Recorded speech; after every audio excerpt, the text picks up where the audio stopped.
November 2nd, 1967. Two men are driving west of Loveland, Texas. The night is clear and still. Then around 11 p.m., they have an extraordinary experience.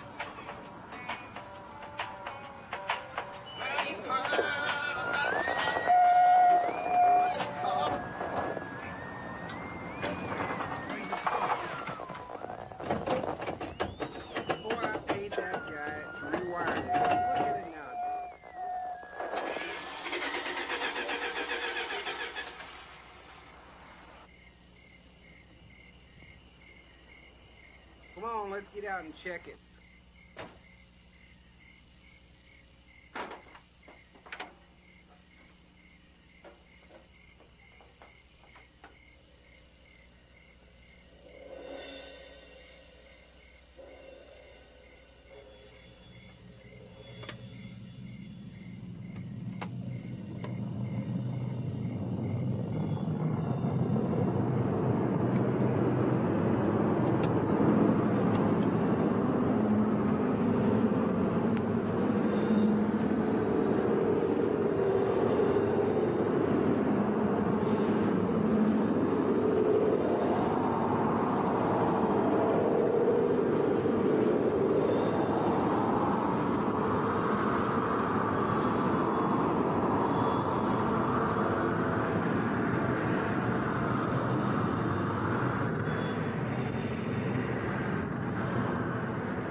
After the object disappears, their lights come back on.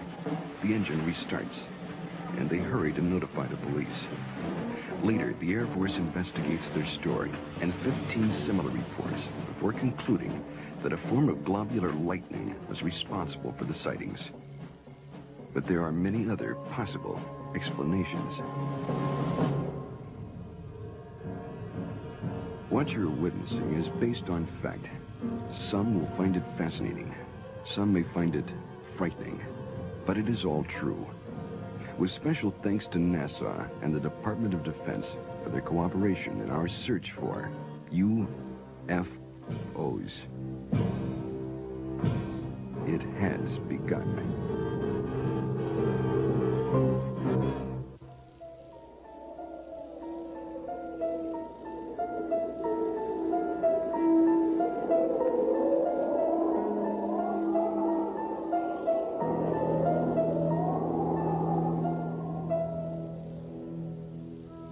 The Old Testament, Ezekiel chapter 1.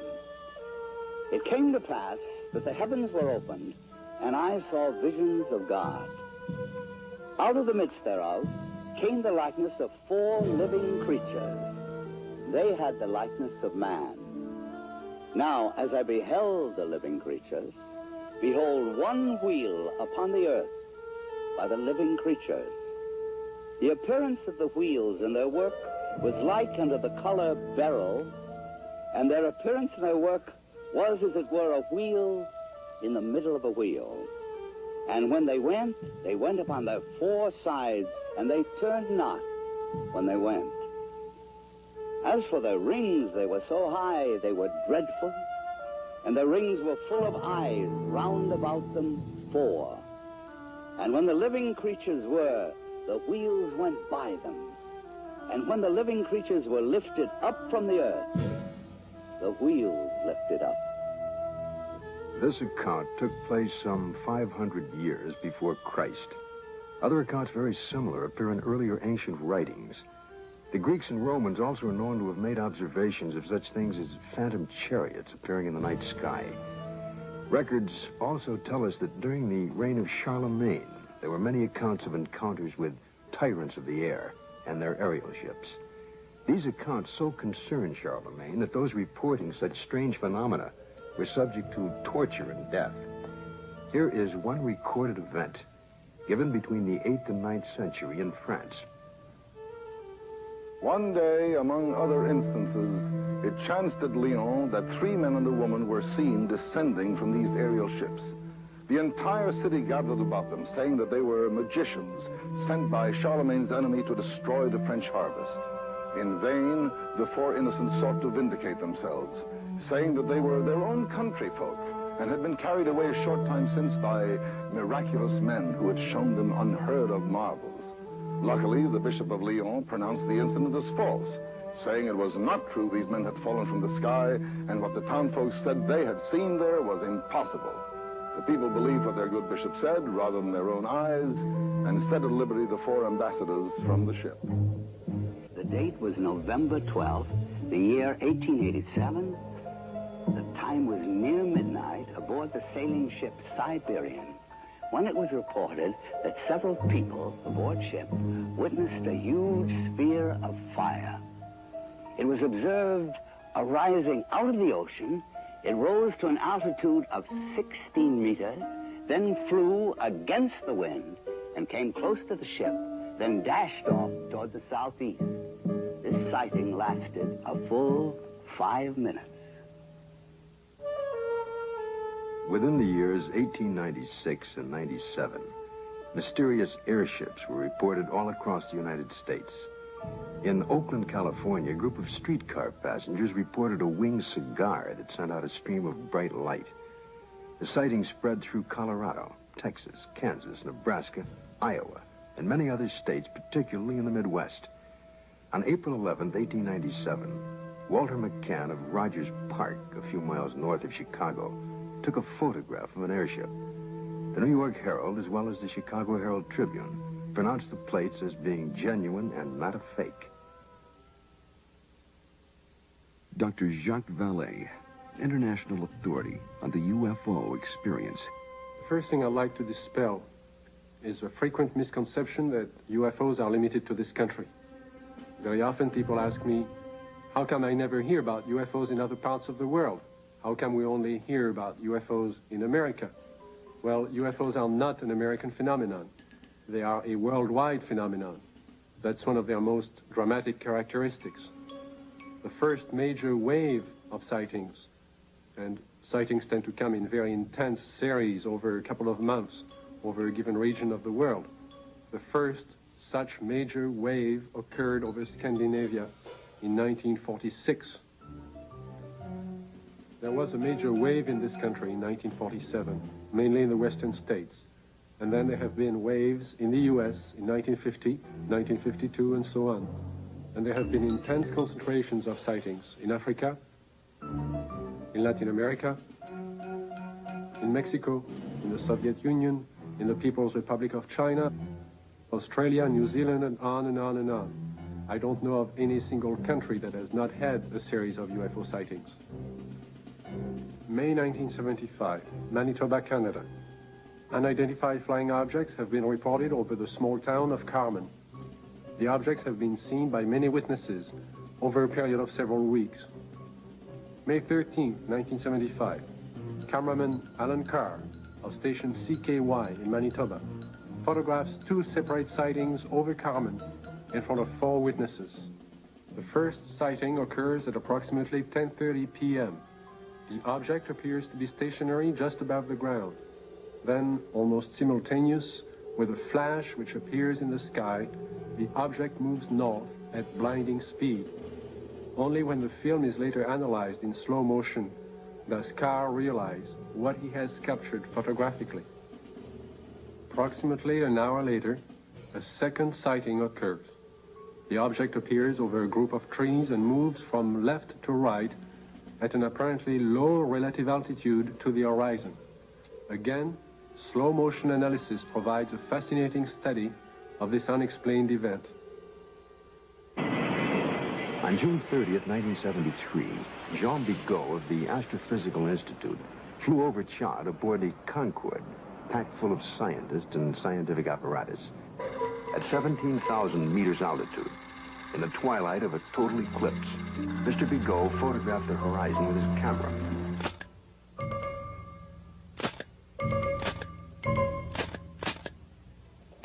When the photo was enlarged, one of the slides showed what you're now seeing. If you look closely at this photograph, it resembles exactly what has been cited by many Americans during 1973 and 74.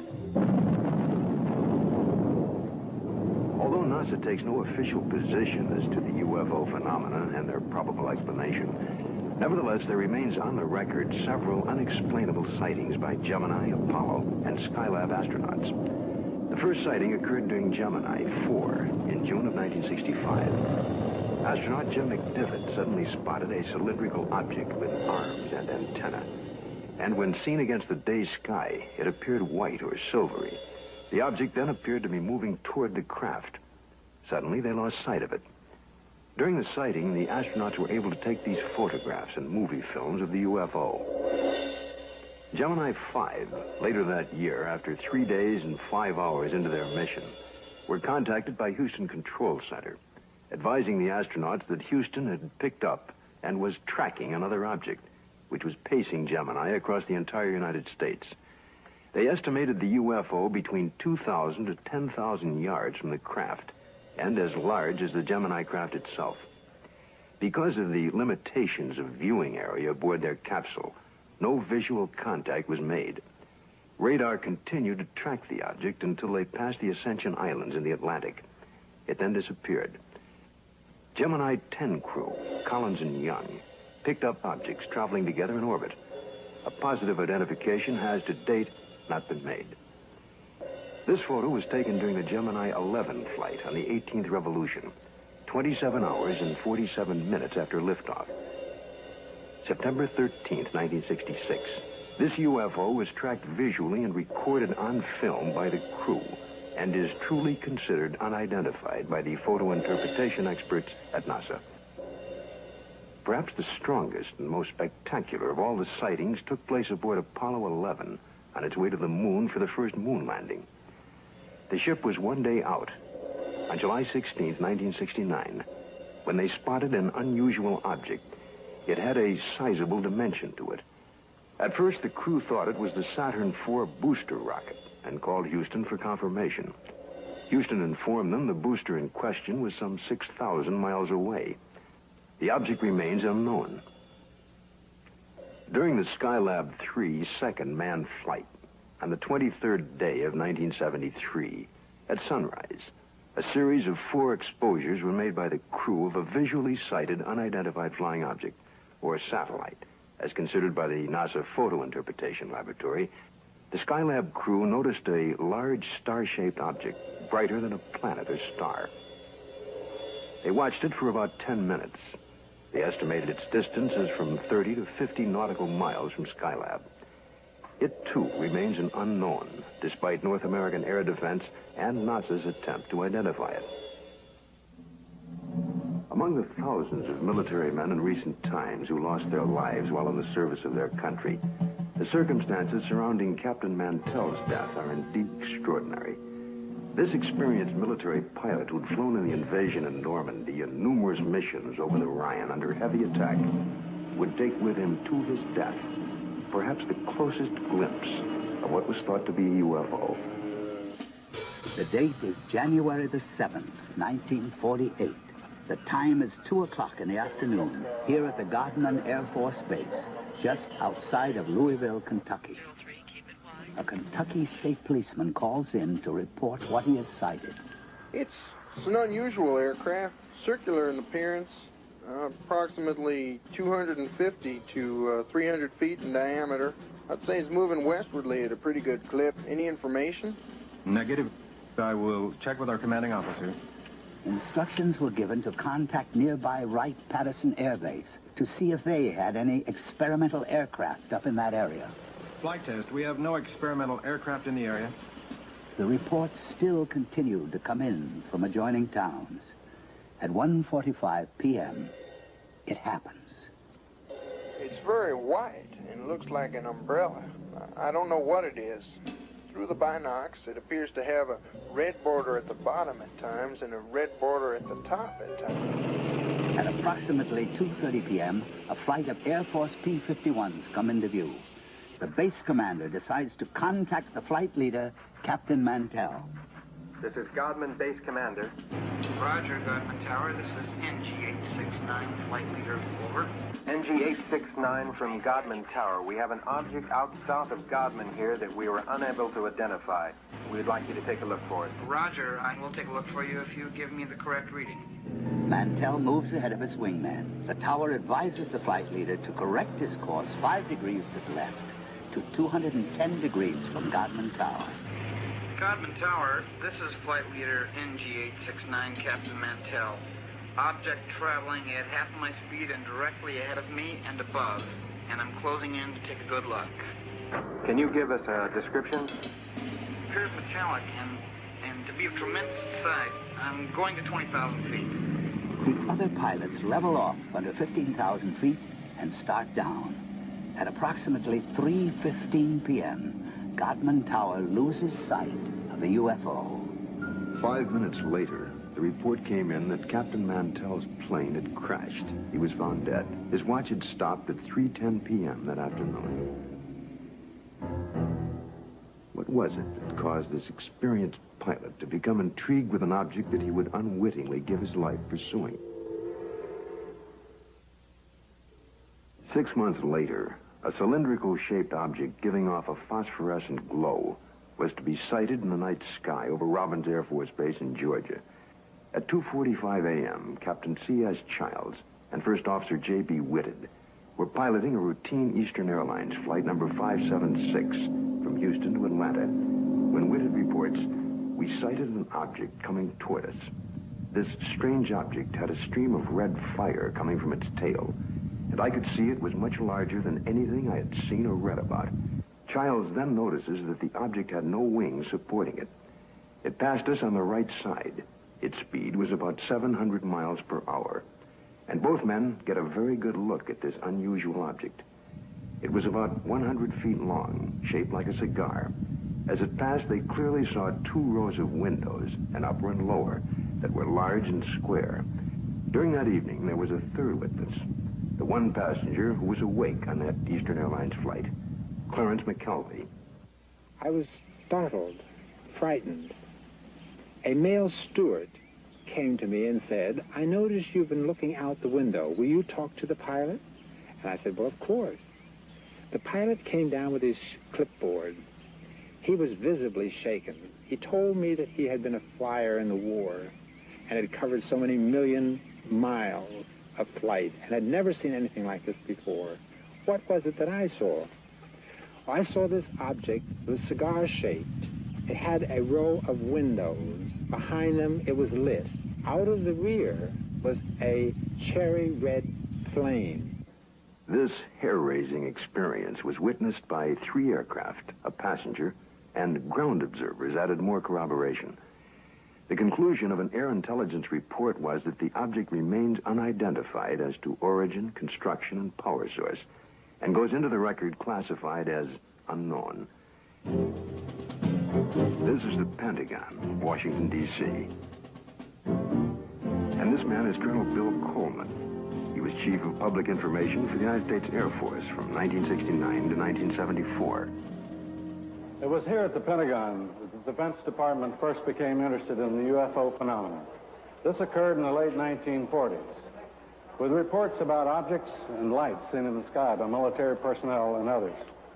The Air Force decided to investigate the matter anyway. There was that one possibility that these flying objects could well be foreign weapons used for test purposes and might affect our national security. The investigative branch was called Project Sign. The project had only been underway for about 2 weeks when the Mantell crash had made headlines across the nation. The staff's investigation was far from complete, but public pressure was enormous. And they were forced to come up with an answer to really quiet growing speculation that Mantell had been killed by hostile aliens and some flying saucer. That's when we decided that Mantell had chased the planet Venus. However, this was an initial finding. The Childs and Whitted case had an impact on the Air Force project. It presented the first close-up account by highly reliable witnesses. The object described led some of the staff to postulate an extraterrestrial theory. And they wrote up an estimate of the situation, which at the time was classified top secret. suggesting that the saucers were from outer space. This theory was rejected by the Air Force Chief of Staff, General Hoyt Vandenberg, and even other Project Science staff members as not having enough proof. So the extraterrestrial visitation idea was dropped for the time being. It's been said in jest that if these UFOs are from other worlds and they wanted it to be known, all they'd have to do is land on the White House lawn. But an incredible incident too quickly forgotten in time took place over our Capitol. In 1952, Air Force spokesman for the Pentagon and UFOs at that time, Mr. Al Chop, relates the famous incident that stirred the Capitol, causing a request from even President Truman to be kept up to date on all the details. There were radar reports of unidentified flying objects over the nation's capital. We had 3 reports. One came from Andrews Air Force Base radar control room, and 2 from the radar controls at Washington National Airport. The first sightings consisted of a number of unidentified targets picked up on radar. Then a call was placed from National to the Andrews Air Force Base flight controllers. They were apparently tracking the same targets. Then Andrews reported a visual observation of 3 objects that were apparently in the same position as those indicated by our radar sets. The target stayed on radar until about 12:30 a.m. They moved slowly at first, about 100 to 200 miles per hour. Then one of the targets sped away at a fantastic rate of speed. It moved west from Andrews toward Riverdale. Army 142. The estimated speed was 7,300 miles per hour. At this time, in the tower, we had about 7 targets on the radar scope. These unidentified objects were flying all over the city. They even violated the restricted air corridors here over the White House and over the Capitol building. The phenomena wasn't to subside. The following Saturday night, July 26th, a repeat performance unsettles the Capitol again. I was awakened the following Saturday night around midnight by a telephone call to my home in Virginia. It was the public information officer for the Federal Aviation Authority. He told me the air traffic control radars were again picking up a large number of UFOs over the Capitol area. First, they would follow a definite flight path, and then they would suddenly disappear. Others would come into view just as suddenly. I placed the phone call to the command post in the Pentagon, and I asked for an intercept. About 2:40 a.m., we got a radio call from a flight of F-94s, 2 aircraft in the flight. They also, at about that moment, appeared on our scope. And at that moment, a very frightening thing happened to us. All of our unknown traffic completely disappeared the moment those aircraft came on the scope. The flight leader called in and said, well, it doesn't look like we're going to do any good here, so we're going to go back to base. And at the very moment those aircraft disappeared, all of our unknown traffic appeared again on our scope. And again, it was a very frightening experience. We called Andrews Air Force Base, and they reported exactly the same thing happened to their scope. At 10 a.m. on the morning after the sighting, General Landry, at the request of President Truman, called intelligence to find out what was happening over Washington. It was the largest and longest press conference held in the Pentagon since World War II. General Samford headed the conference and said that he was personally satisfied that the radar scope sightings were the result of temperature inversions, which are known and account for certain blips on radar. Although this was the conclusion of the Air Force investigations, interestingly enough, the actual report begins with this opening comment: a study of the various reports regarding the subject. Radar sightings do not allow a positive and final explanation to be made. The CIA now would enter the picture by convening a panel of top scientists to examine the UFO phenomena. The CIA's concern was that recent waves of sightings might constitute a threat to our national security. The thinking was that the enemy could exploit UFOs as a decoy in the preparation for an attack on the United States. 5 outstanding scientists and various Air Force and CIA representatives were to meet on Wednesday, January 14th, 1953. Among the panel members was one associate member who was destined to have more experience with the UFO phenomena than any other American scientist to date, Dr. J. Allen Hynek, astrophysicist and head of the astronomy department of Northwestern University. I was called into the meeting on Thursday. The panel members were seated around this table. It was a rather somber and impressive occasion, actually. I was a junior member, and I remember feeling considerably nervous and apprehensive about being in front of this powerhouse of scientists. But then for the past 4 years, I had been scientific advisor to the U.S. Air Force on this very problem. There were 2 films that were of particular interest to the panel at that time. One was a film taken by a Navy officer while on vacation in Utah, near Tremonton, Utah, and the other was a film taken in Great Falls, Montana, by the owner of the local baseball team. The Utah film had already been subjected to some 1,000 or so man-hours of analysis by the Navy's Photographic Interpretation Laboratory.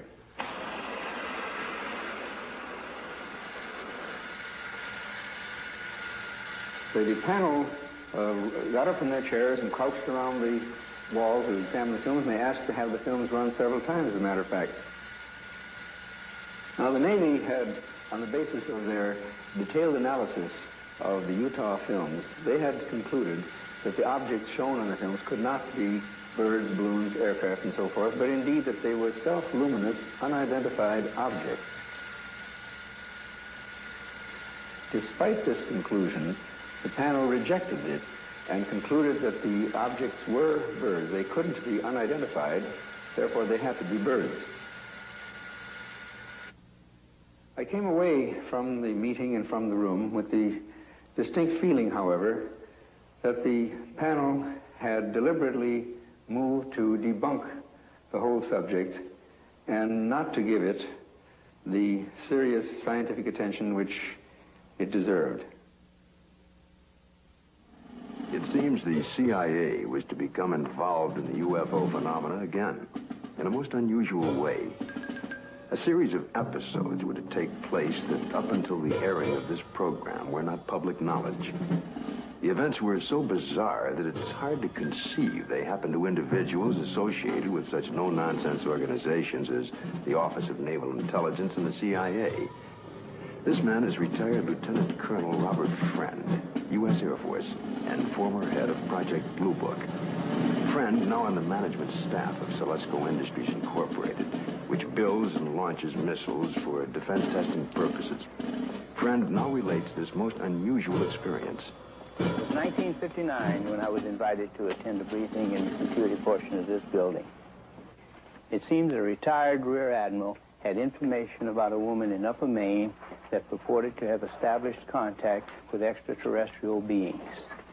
2 naval intelligence officers were sent to investigate. The naval officers met with the woman, and she went into a trance, supposedly to establish contact with the purported extraterrestrials. And then they asked her scientific and technical questions that a woman of her education could not possibly know the answers to. Yet, as the questions were put to her, she was able to answer easily with seeming telepathic help from these purported extraterrestrials. According to the report, she indicated there was an organization, OEEV, which meant Universal Association of Planets, and that organization had a project, UNZA, meaning Earth, which was being conducted. Then an unexpected turn took place. One of the naval officers was informed by the woman that they, the extraterrestrials, were willing to answer questions directly through him, a naval commander and intelligence officer with no prior experience in telepathic communication. He took over and attempted to write down the answers to questions put to him by his fellow naval officer. The word traveled back quickly to Washington officials and the very skeptical CIA. Nevertheless, there was no reason to totally disbelieve the report of this highly respected Navy commander. Questions were put to him, such as, do you favor the government, religious group, or race? And would there be a third world war? The answer to both was no. The group then asked if they could see a spaceship, and the commander, still in a trance, told them to go to the window and they would have proof. The group moved to the window, where they supposedly observed a UFO. I was told that a call was made for radar confirmation. The reply came back that that particular quadrant of the area was blanked out on radar at the time. After being briefed on all of the details, I asked the commander if he would attempt to contact me. He sat for several minutes and then appeared in a deep trance with his Adam's apple moving up and down rapidly.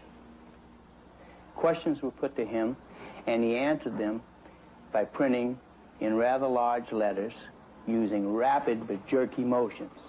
It wasn't at all like his natural hand. During the course of the questioning, we learned the names of some of the so-called extraterrestrials. One was Krill, C-R-L-L-L. Another, Alomar, A-L-O-M-A-R. And another, Alpha, A-F-F-A, purportedly from the planet Uranus. A case that just as well could have been written by a very imaginative science fiction writer. But here in my hand is the actual account of the incident by one of the agents present at that time. The names of 7 men present are listed here. Because of the unusual nature of the incident and at their request, their names will remain confidential. Another reason for control of the Blue Book files was to protect the names of witnesses. To help satisfy public demand, periodic summary releases were made. We had no proof that we were indeed being visited by extraterrestrial vehicles under intelligent control. However, we couldn't prove that there weren't spaceships either. It created a dilemma for the Air Force. In 1966, an important incident takes place in Michigan. It creates enough of an uproar that President Gerald Ford would at that time call for a congressional hearing on UFOs. Here are excerpts from Ford's actual letter to the House Armed Services Committee. The Air Force sent a consultant, Dr. J. Allen Hynek, to investigate various reports, and he dismissed all of them as products of college student pranks, or swamp gas, or an impression created by the rising crescent moon and the planet Venus. I do not agree that all of these reports can be or should be so easily explained away. I am proposing that the Science and Astronautics Committee, or the Armed Services Committee of the House, schedule hearings on the subject of UFOs and invite testimony from both the executive branch of government and some persons who claim to have seen UFOs. I think we owe it to the people to establish credibility regarding UFOs. Sincerely, Gerald R. Ford, Member of Congress. Congress acts on Ford's letter and holds an open hearing under the chairmanship of L. Mendel Rivers of the House Armed Services Committee. Only 3 persons are invited to testify. The Secretary of the Air Force, Dr. J. Allen Hynek, and Project Blue Book head at the time, Colonel Hector Quintanilla. Hector Quintanilla relates the events and reports of the unusual sighting that led up to the congressional hearing. There were 2 sightings, one at Hillsdale and the other one here at Dexter. Based upon the original reports from the Sheriff's Department, it all began at 8:35 p.m. on March 20th, when Frank Manor, who used to live over there, reported to the Sheriff's office that he had seen a strange object in the swamp over there. According to the police report, the police officer, in company with the complainant, proceeded along Territorial Road until they reached Grant Road, at which time they turned left, proceeded to the end of the road, secured their vehicle, got out of the automobile, proceeded along the cornfield, keeping the trees lined to their left. Then they crossed an open field to the creek. They crossed the creek and reached this point, which was their vantage point, and observed the object. Frank Manor described the object as brown in color, quilted, with a porthole in the center, sort of flat on the bottom, cone-shaped towards the top. 2 small lights, one at each end, one glowing bluish green, the other one a brilliant red, with a glow at the bottom. Well, of course, by the time I arrived, the situation was so charged with emotion that it was impossible for me to do any really serious investigating. I had to fight my way through reporters to interview the witnesses. Other sightings were reported over the area, and a solution from Dr. Hynek and Major Quintanilla seemed in the offing. Well, the pressure was mounting for an official explanation. There were more than 60 newsmen jammed in at that news conference. I gave what I thought to be at that time the only scientific explanation possible for the faint lights in the swampy area. I made the statement that it could be swamp gas, and even though I went on to emphasize that I couldn't prove it in a court of law, that was the full explanation for these sightings. Well, the press picked up the phrase, swamp gas, and rushed off to the telephones, and I was to come into a great deal of criticism over it. What was the outcome of that congressional hearing? I believe the Air Force presented its side quite openly and completely. It seemed to satisfy the members of the committee. Now a remarkable observation is to be recorded. If the facts are correct, the Air Force must now consider the possibility of beings related to UFOs. It happened in Socorro, New Mexico, here just outside of this quiet desert town. A state highway patrol officer, Lonnie Zamora, was on duty, as he had been for the past several years. A black Chevrolet was observed, speeding by the courthouse. Zamora put his highway patrol car into pursuit. Lonnie chased the car north on US 85. As he passed this hilly area, Zamora heard a roar and something caught his attention. 10 or 15 seconds pass. Lonnie then calls in to the sheriff's office. The time was about 5:45, I recall. And he said, support to 1044, an accident. And then he said, I'll be 10-6 out of the car, which meant that I was going to be investigating a possible accident. And I went up this road about a half a mile, and then I stopped my car and got out and looked out, and I could see a white looking object in the distance. I thought it was an overturned car at first, but I got into my patrol car and went up closer to it. And when I started to get out of the car, I heard a big roar. As I got to it, I could see looked like a couple of coveralls hanging from a clothesline. I couldn't see what it was, but it looked like a couple of coveralls. Zamora called in. He sounded very excited. He said he watched an object lift up slowly and disappeared into the sky very fast. I went down to where the object had been, and I noticed the brush was burning in several places. The object had left 4 perpendicular impressions on the ground. I noticed several bushes were smoldering, but they felt cold to the touch. I noticed what appeared to be a couple of oval footprints on the ground. I knew Lonnie had seen something. The proof was right there.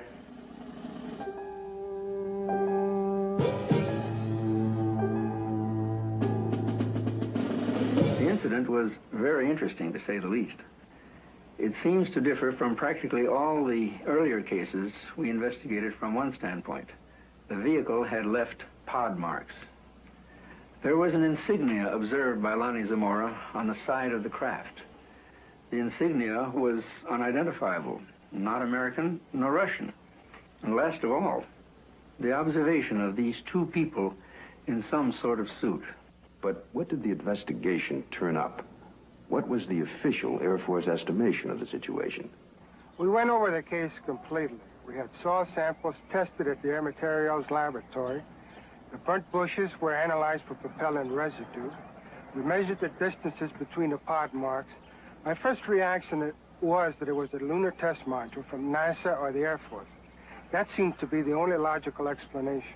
This was probably the best documented case in the Air Force files, and I checked it out everywhere, all the way up to the top, even to the White House command post, and nothing. According to the official status of the sighting of Lonnie Zamora, case carried as unidentified, pending additional data. April 19, 1897, in Leroy, Kansas. A farmer named Alexander Hamilton, his son, and a farmhand are awakened by strange noises from the cattle pen. Going outside, they discovered, to Hamilton's utter amazement, an enormous airship with a brilliant searchlight is slowly descending over the cow lot. Fearfully, Hamilton moves closer and is startled to find that one of his cows has been caught by a red cable running down from the ship.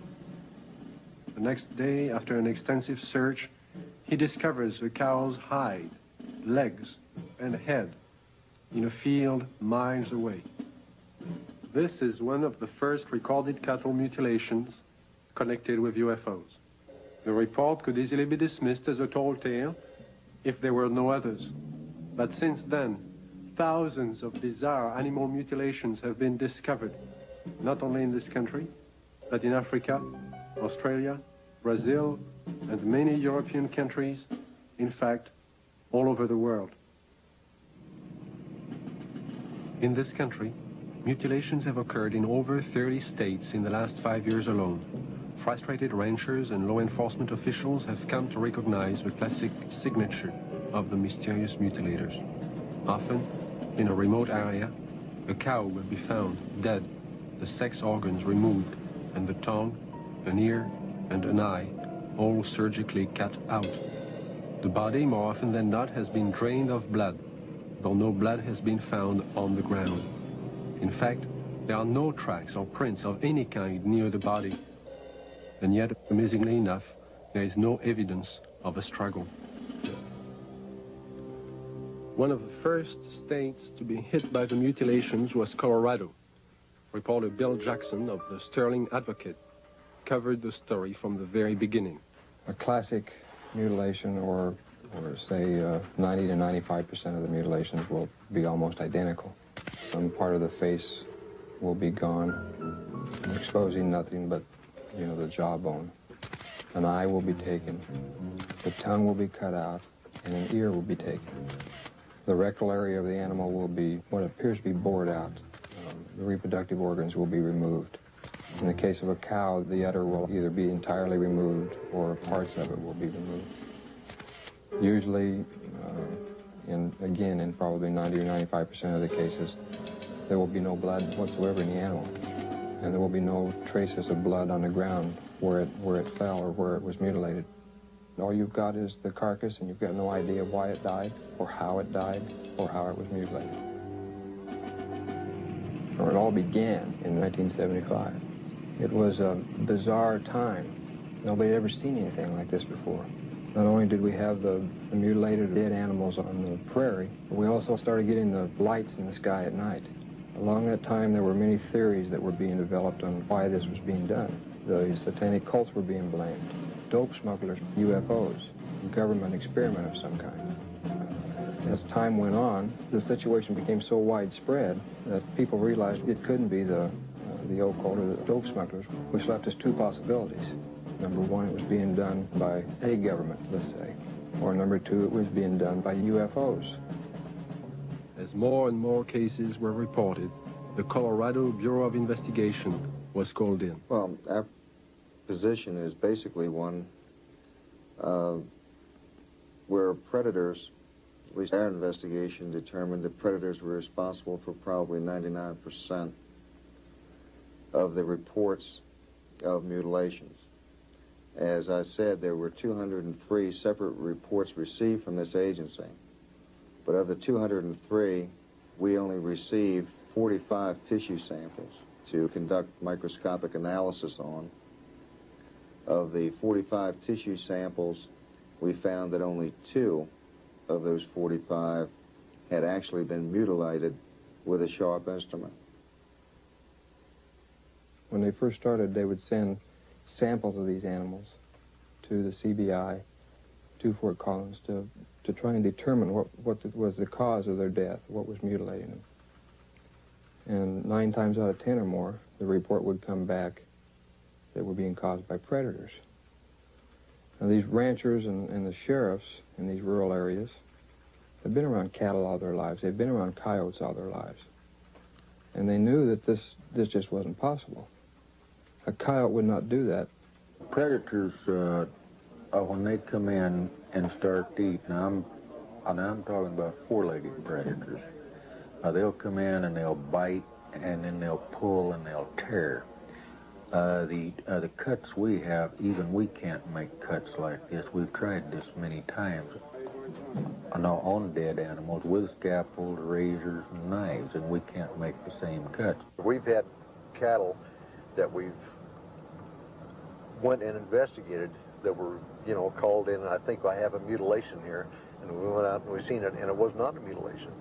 And these are not the ones that's reported. The ones that we classed as a classic type mutilation are actually mutilations, and they're not predators. Animals, wild animals, predators, coyotes, won't approach these carcasses. But in the case of an animal being mutilated in the wintertime, there's possibly something about the cold weather that may mask whatever it is that keeps predators away, and that will be the exception to the rule. Is this animal here, is any pretty much like the other ones you had that was mutilated? Yeah. How old a cow is this, Don? 8 years old, according to the way I looked at her teeth, 8 or 9. I know definitely it wasn't animals. We took out the whole works there.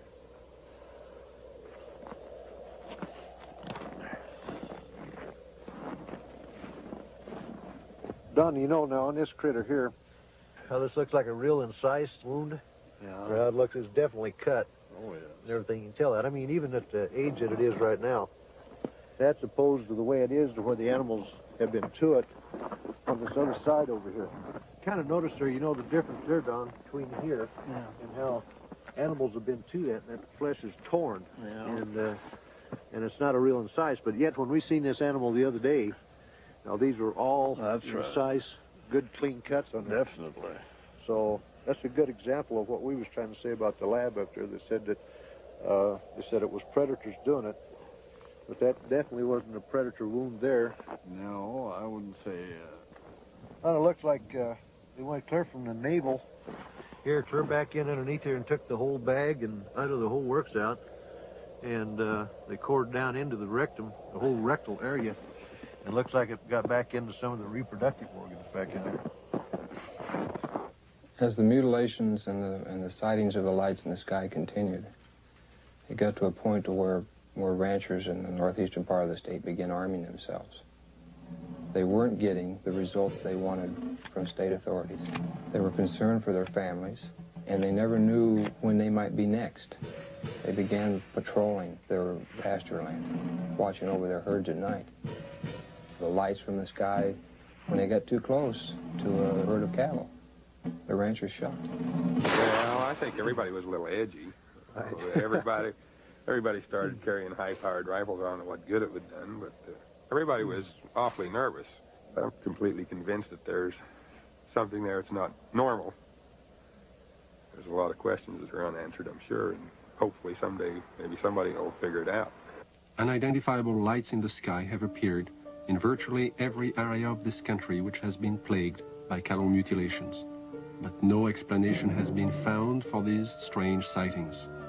There are some who believe that these objects in the sky are responsible for thousands of mysterious cattle deaths which continue to this day.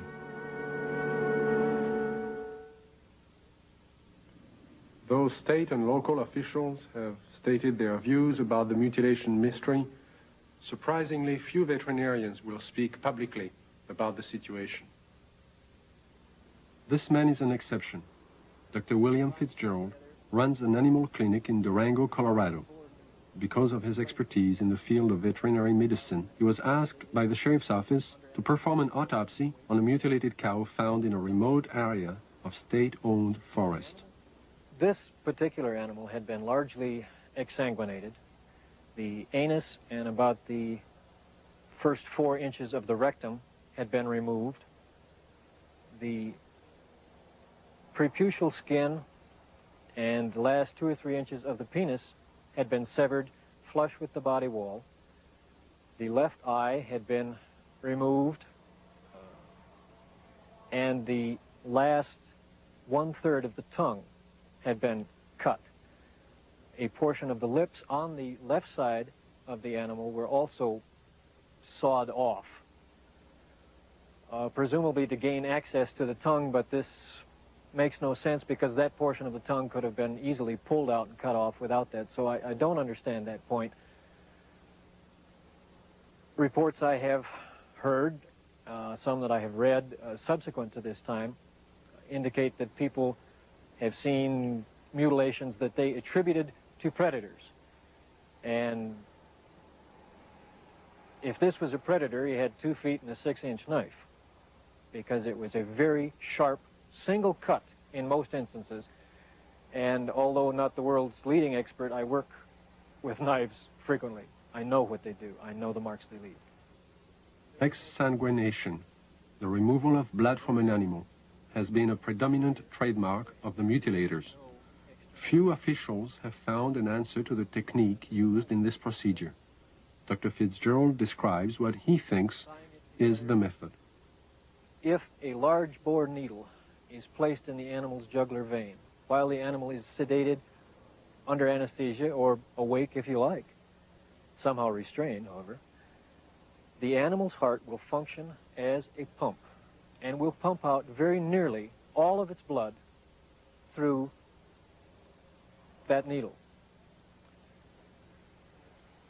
As the animal's blood supply begins to diminish, a natural physiological mechanism takes over and sequesters or draws what remaining blood is left into the internal organs in the center to supply the vital organs, the liver, the heart, the brain. And it will leave the peripheral area, the skin, all of the non-vital centers, largely bloodless.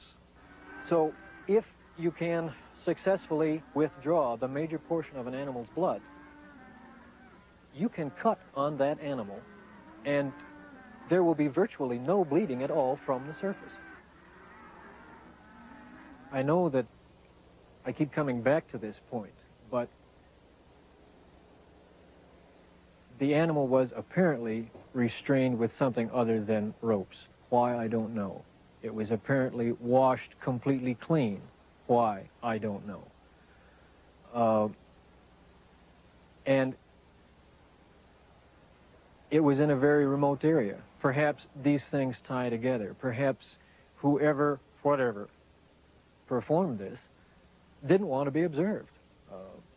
I think one of my initial feelings was that somebody certainly went to an awful lot of trouble to get back into a remote area where I don't believe you'd casually know there were even cattle to do all of this.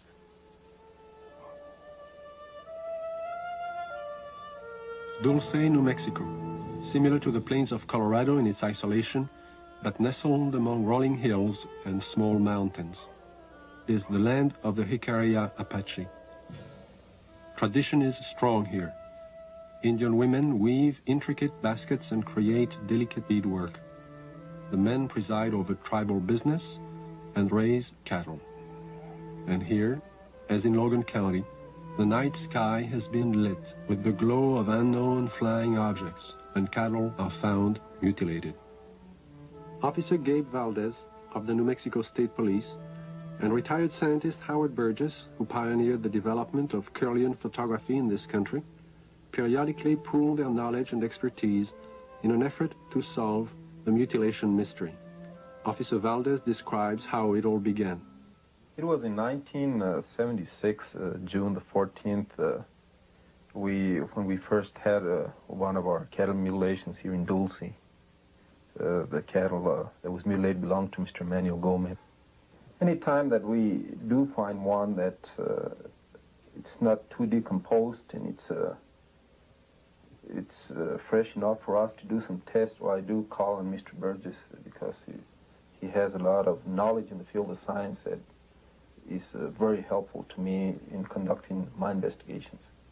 Howard Burgess had a theory that some of the cattle had been marked prior to their mutilation with something which would show up under ultraviolet light but be invisible to the naked eye. Late one night, he and Valdez conducted an experiment and found that out of 80 head of cattle, 5 were indeed marked with a powdery white substance, visible only under ultraviolet light. So we took ultraviolet with some special filters and ran the cattle through it, and what appears to be markings glowed under ultraviolet. It's invisible to the normal eye, but under ultraviolet it does glow. Then we removed the hair from the region that does glow, and we removed a control sample. We took these to the lab and had chemical checks run on them. We did find that the sample that did glow is extremely high in potassium and magnesium. At the time, this was interesting, but it didn't mean much to us until we ran on to other things that began to tie in with it. The tie-in came on July 3rd, 1978, when a UFO was sighted over Taos, New Mexico. As it hovered over the town, it dropped a thin film of ashes onto the ground below. The ashes contained high levels of magnesium and potassium, the same elements found on the cattle under ultraviolet light, but there was more. We find there's at least 25 elements in there. There's a good possibility that it may be something that's organic. And if it is, this just opens up a real bag of worms, because anything can happen if this is an organic material that has come from one of these crafts. And this, as the people told us, directly fell from the craft that was hovering over the area. One evening in 1975, Logan County Sheriff Tex Graves took his deputies into the countryside around Sterling, Colorado, determined to track the bright lights which had been skimming across the ranches and farmlands for the last several weeks. Reporter Bill Jackson describes the sequence of events. We were just getting started in this. We really didn't know what we were doing. We weren't prepared for anything like this, of course. But as time went on, we realized we couldn't catch them, so maybe we can take pictures of them and discover something that way. About a year and a half later, the lights returned. The mutilations were still going on. So we arranged with the Honeywell people in Denver to borrow a 1100 millimeter Lentar lens from them, and got some high-speed recording film from Kodak. And then we sat and we waited, hoping that the lights would come back and we'd have a chance, and finally that chance came.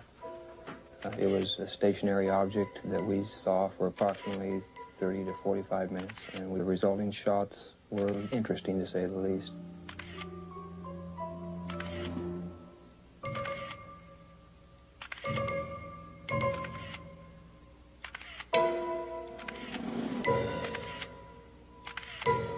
Shortly after these final exposures, the object just disappeared. It was almost like somebody hit a light switch and it was there no longer.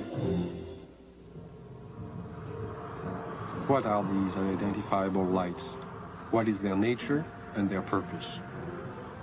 Why have they appeared in the night skies immediately prior to the discovery of mutilated cattle? And how many more animals will die before the mystery is solved?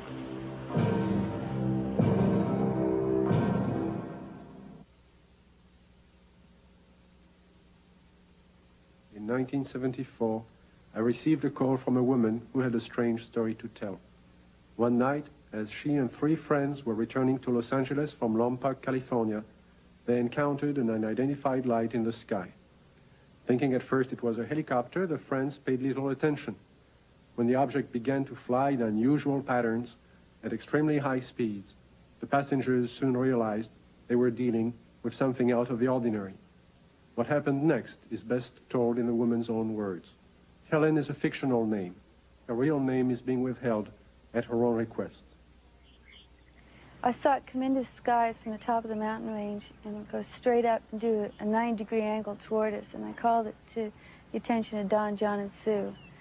And they saw it too, and it was there. I was not on dope or alcohol or anything like that.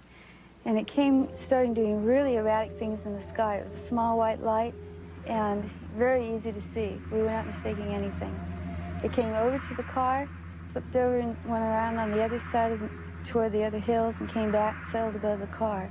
By this time, because it was so close, it was 8-lane freeway, at least in diameter and even a little wider, saucer-shaped, a very white, luminescent light emitted from the entirety of it. The ship stayed above us, out in front of us, about a minute or two, and we watched it, and none of us were saying a thing. And we just kept driving, and it kept staying in front of us. And then out of the perimeter of it, closest to us, came 4 white beams of light, very much like funnel-shaped, smaller at the perimeter, and they descended upon us and came around each one of our bodies. And out of each one of our bodies, we started to float into that beam of light. The best description would be molecularly being dispersed. And when I looked over at Don and Sue and John, their bodies, their legs and their bottoms are still on the car seat, and their heads and their shoulders and their chest molecules were going through the roof of the car, along with mine.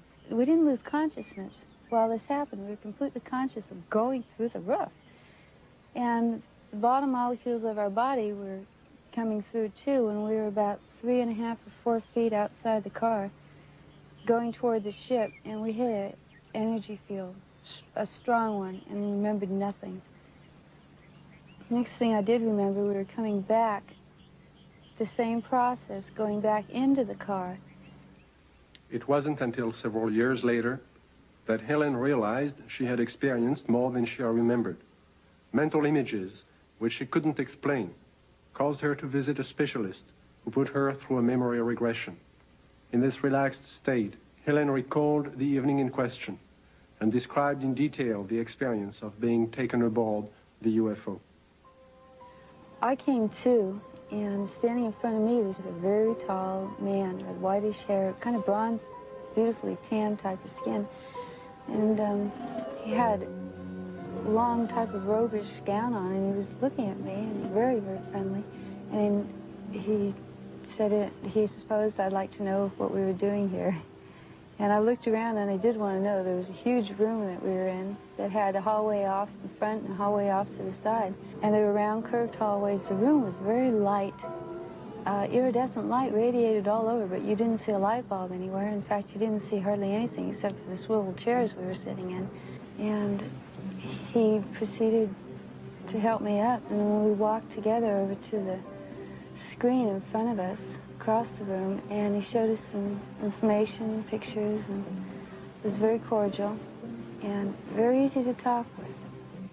The man spoke to me in English, but concurrent with everything he said was a great deal of telepathic communication, and it was completely peaceful feeling. It all made sense.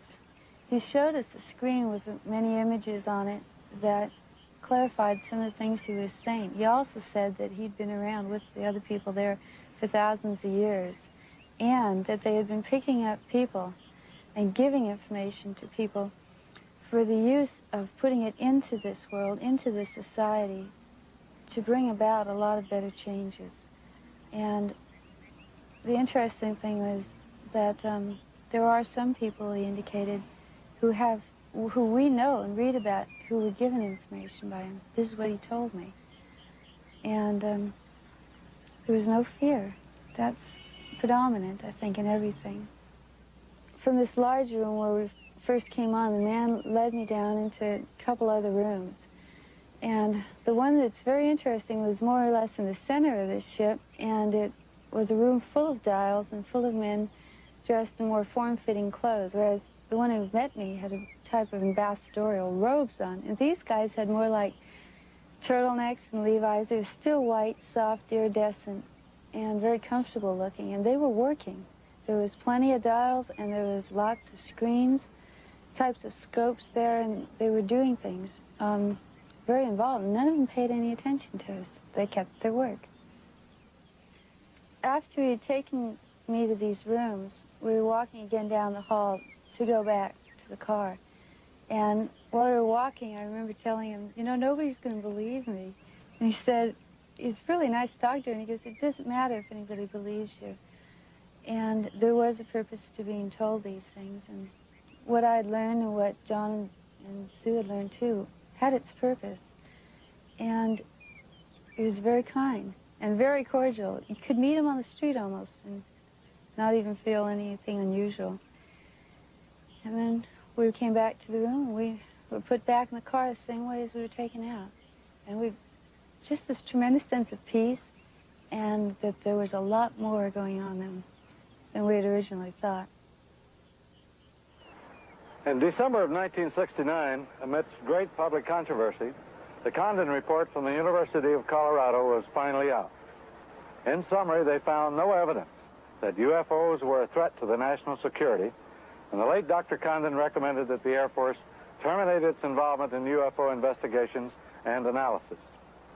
In 1969, the Air Force officially disbanded Project Bluebook and the study of the UFO phenomenon. The conclusions of Project Bluebook were: 1, no UFO reported, investigated, and evaluated by the Air Force has ever given any indication of threat to our national security. 2, there is no evidence submitted that sightings categorized as unidentified represent technological developments or principles beyond the range of present-day scientific knowledge. And 3, there is no evidence indicating that these unidentified objects are extraterrestrial. The files of over 12,000 cases were placed into storage. But the ubiquitous UFO wasn't to be influenced by this government position. Incidents were to continue, with daily reports of flying objects finding their way into the news media. In the closing months of 1973 and early into 1974 alone, there are over 1,000 unrelated and unsolved reports of UFOs from across the United States. Delaware State News, Dover, Delaware, October the 16th, 1973. Dover. 3 women on their way to the market saw it. At the same time, the crew of the Delaware State Police helicopter saw it. 2 airline pilots flying over Dover reportedly saw it. Flight controllers at the Dover Air Force Base saw it. Southern Illinois and Carbondale, Illinois, October 18th, 1973. It didn't make any noise, Don said. It had red and green flashing lights on the front and back. Times Dispatch, Richmond, Virginia, October the 19th, 1973. It was hovering, and we parked there on U.S. Route 15 about 2 hours and watched it. Walla Walla, Washington, January 30th, 1974. Guards of the Washington State Penitentiary have spotted what appears to be the same UFO 2 mornings in a row from their tower positions at the prison. Scranton Tribune, Scranton, Pennsylvania, February the 25th, 1974. Police spot flying object. State's UFO reports are increasing. October 21st, 1978, Bass Strait, Tasmania. A pilot named Frederick Valentich disappears after reporting a strange craft hovering above him. December 12, 1978, La Chapelle, France. A 45-year-old worker riding home observes an oval object. Together with another witness, he sees the craft hover above them. December 12, 1978, Guadalajara, Mexico. 2 luminous saucer-shaped objects are reported by residents, then by a police officer. December 16, 1978, Palermo, Italy. A bank clerk spots a disc of light and alerts the police, who take several photographs. January 2nd, 1979, Wellington, New Zealand. A veteran pilot and a newsman film 7 objects. January 4th, 1979, Jerusalem. Police on duty see 3 mysterious objects at high altitude. January 5th, 1979, Johannesburg, South Africa.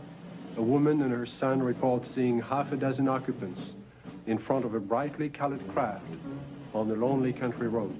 Ordinary people are seeing something all over the globe. But what have the experts seen?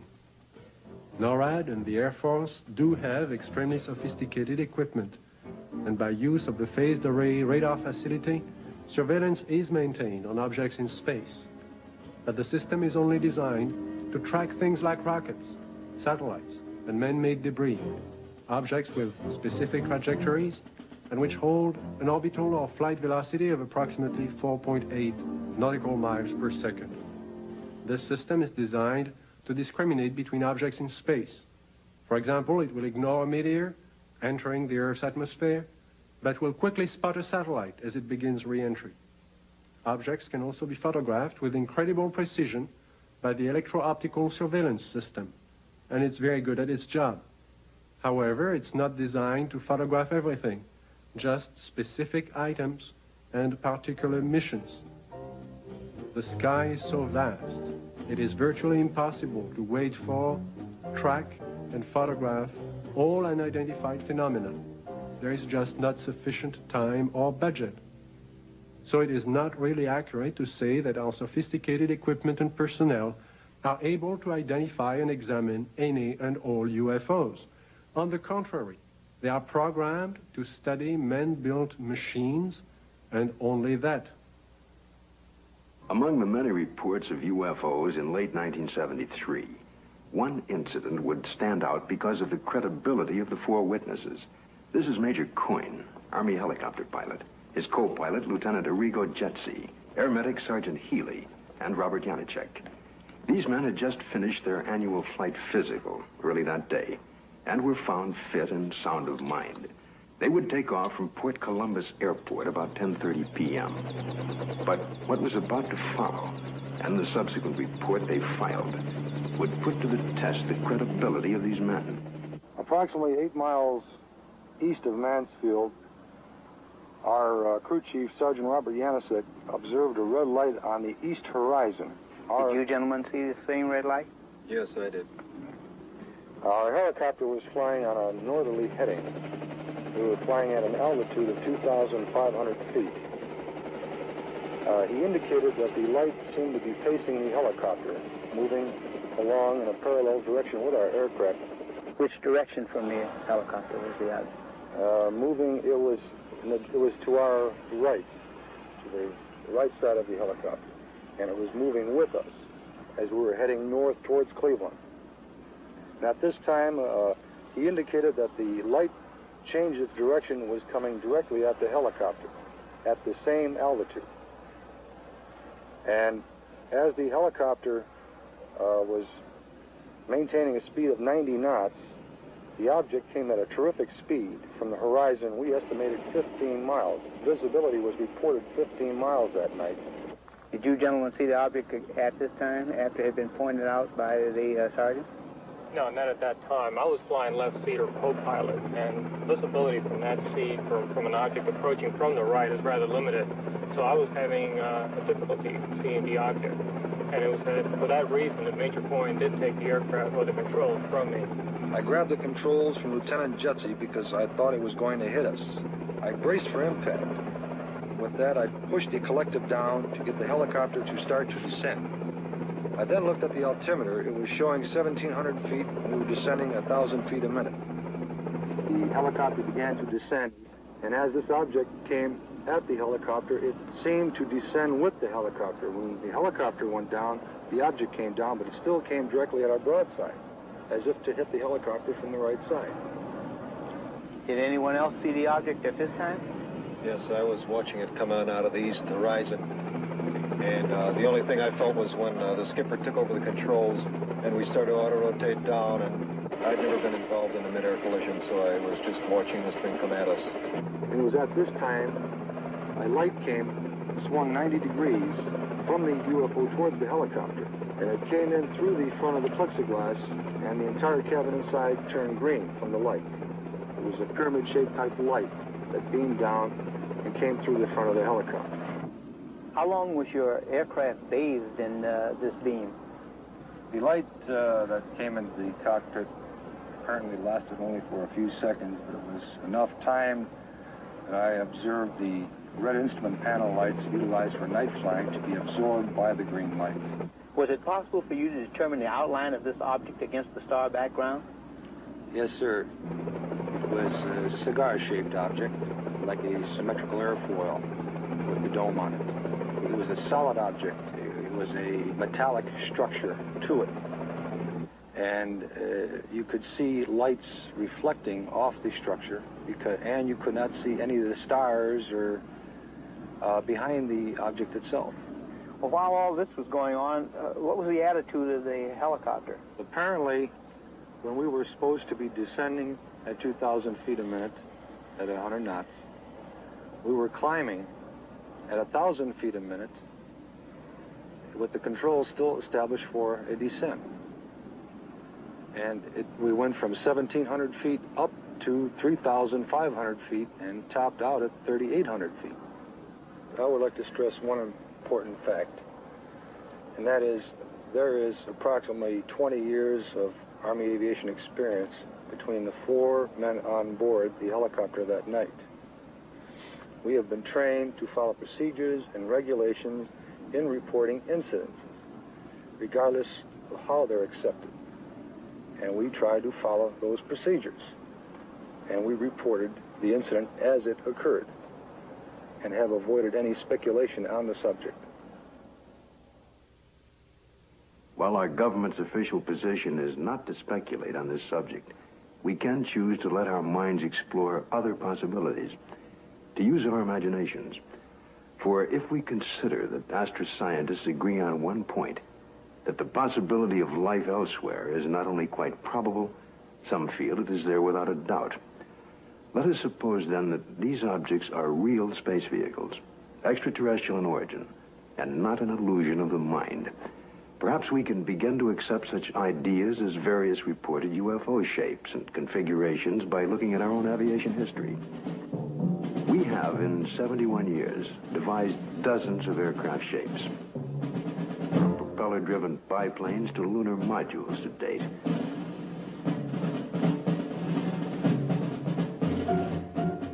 And by projecting into the future, it's conceivable that our technology may lead us to similar developments. As to the UFO's behavior, if they are space vehicles, they appear to have movement in advance of our understanding of what is possible in the 20th century. But we must realize, however, it stretches our imagination. There will be a 21st and 22nd and 23rd century, where the impossibilities of today may be tomorrow's commonplace. If these vehicles are of origins outside our Earth, then we must assume they are managed, controlled, and operated by some sort of beings, perhaps similar to us. From sketchy reports around the world, we can begin to construct a hazy portrait of these aliens. Reports indicate ashen, pale, white skin, perhaps with a thin protective membrane over them. Eyes large, far apart, with a wraparound appearance. Nose indefinite, 2 small breathing holes. A slit mouth, or small, or no opening at all. Behavior, cautious, curious, firm. Ability to paralyze on touch. Sounds emitted. Humming. Oohs in a foreign language or some accent. Buzzing as if electronic from their head and chest. Wearing head protection or overall body protection. We just might not be scientific and technically sophisticated to the extent that's necessary in order to recognize what is the real evidence in what we have collected. I think we should also think of other possible hypotheses. Suppose there are such things as interlocking universes, where forms of matter which don't mesh with ours except under strange conditions. To assume that we're on the level of intelligence that would of necessity be visiting us, if they have the ability to come here, there may be no common bridge of understanding. There may be attempts at communication and we don't recognize it as communication. We must always be aware of the fact that we may be testing the wrong hypothesis. As for instance, in the days when people talked about stones falling from heaven, that was testing the wrong hypothesis. Meteorites do exist. The phenomenon exists, but they're not stones that fall from heaven. They're stones that the Earth collides with when they're in orbit around the sun. It's arrogant, egocentric, egotistical for us to think that we are the highest intelligences in the universe. I think that's completely preposterous. As far as the extraterrestrial intelligence is concerned, I believe it's out there. We have not been able to come up with a logical explanation. At least our scientists have not. The only plausible explanation that would explain all of these sightings is the theory that these could be intelligently controlled vehicles controlled by an alien species, alien to this planet. How would the public react if this event were true? To find the answer, Dr. Leon Festinger of the New School for Social Research consulted a number of prominent social psychologists from several universities across the United States. You must realize that social scientists can only make educated guesses about reactions to such a new and startling event. But nevertheless, certain behavior can be predicted. Dr. Aronson of the University of Texas points out that many people already have strong beliefs about the existence or non-existence of extraterrestrial beings and are committed to these beliefs. Dr. Walser tells us that if these extraterrestrial beings were advanced beyond us, we would probably gain technological information from them, that many Americans may worry that their benefactor will demand something in return, constant gratitude or acknowledgement of their superiority. As far as panic is concerned, most of my associates agree that it wouldn't happen unless there were, one, an imminent danger with no escape or chance to protect oneself, and two, it resulted in loss of contact with family or primary groups. And last, there is also the question of longer-term effects. What would happen over many years? One social psychologist suggests that it might help to unite the world. If the visitors from space prove to be an enemy, he suggests, then we would unite as one species to drive the invader away and then to live in peace thereafter. We've so far talked of the past and the present, but what are the possibilities of the future? It seems almost certain that if other beings more advanced than ourselves do inhabit other sectors of the universe, then it's quite probable there will come that day, that moment in time, when official contact will be made. Let's look at an incident that might happen in the future, or perhaps could have happened already. The premise is that contact is made by extraterrestrial beings with representatives of the United States Air Force at Holloman Air Force Base in the deserts of New Mexico. The day is clear. It's about 5:32 a.m. at Holloman Air Force Base. Traffic light. One recon plane is on the field ready for takeoff when Sergeant Mann is given a report of an approaching unidentified craft. Yeah, Bill, no, nothing on the wall. I'll repeat it again. Unidentified approaching objects on coordinate 49er, 34 degrees southwest, following length and Can I go northeast down with the Army helicopter? Probably a stray civilian, maybe. Keep me informed. I see him over there. Check with Edwards. Make contact with him, Bill. This is Holloman Air Force Base Control Tower. Identify yourself. What's your tail number? You're encroaching on military airspace. Warning, identify yourself. You're in a restricted military air corridor. Call the base commander. Base commander's office, Sergeant Whitmore speaking. Yes? Yes, hold on. Colonel, for you. This is Colonel Horner, yes? Yes, an unidentified vehicle. You warned the aircraft again? 142, turn left. What's its shape?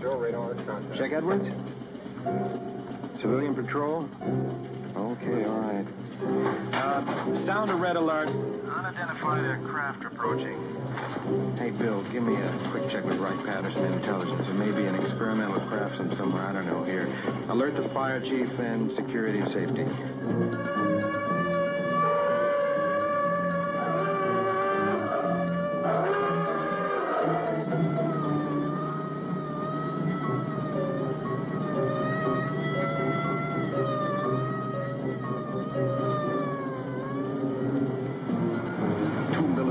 Interceptors are dispatched to escort the unidentified crafts out of the area.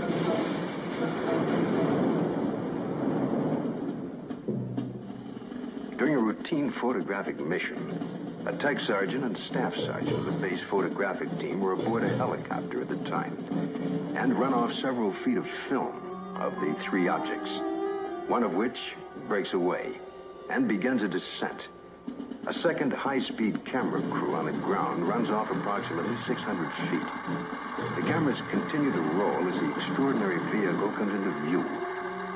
It hovers, almost silently, about 10 feet off the ground for nearly a minute and yaws like a ship at anchor, then sets down on 3 extension pads. The commander and 2 officers, along with 2 base Air Force scientists, arrive and wait apprehensively. A panel slides open on the side of the craft.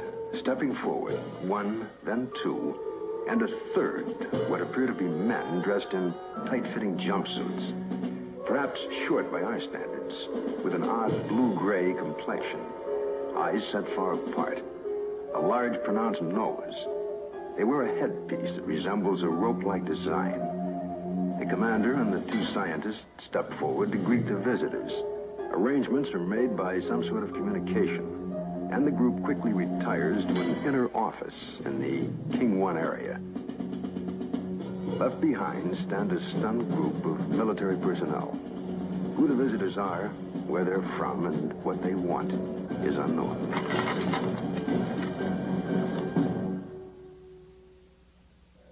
We now have a new challenge, perhaps the most monumental in recorded history. The opportunity to investigate a phenomenon that could change our destiny. Through the study and understanding of the UFO phenomena, we may discover a new energy force, or how to use it. Or it could lead to an understanding of our relationship to life throughout the universe. And if there are beings from distant advanced societies, we may be privileged to see a revelation, a look at ourselves 1,000 years in the future. And perhaps at this very moment, located in another galaxy, somewhere in infinite space, other beings raise similar questions and discuss the possibilities of life outside their planet, and talk about Earth as part of their plans for the near future.